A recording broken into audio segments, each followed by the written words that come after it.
Warga binaan Rutan Kelas 1 Makassar akhirnya bisa melepas rindu bersama keluarga. Setelah beberapa lama, Rutan Kelas 1 Makassar memperketat aturan pengunjung rutan tidak dapat bertemu langsung di masa pandemi COVID-19.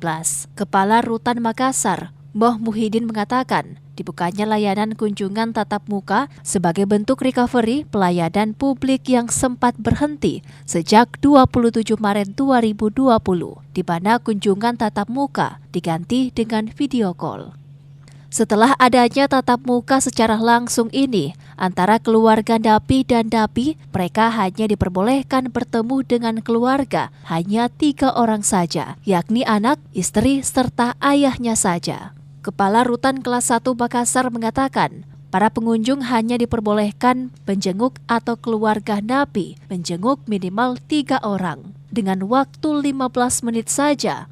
Sementara pengunjung saat ini mencapai ratusan orang. Layanan dibuka mulai 8.30 sampai 11.30 WITA. Dan dikatakan dari sekian banyak pengunjung masih banyak yang belum memenuhi persyaratan, utamanya soal vaksinasi.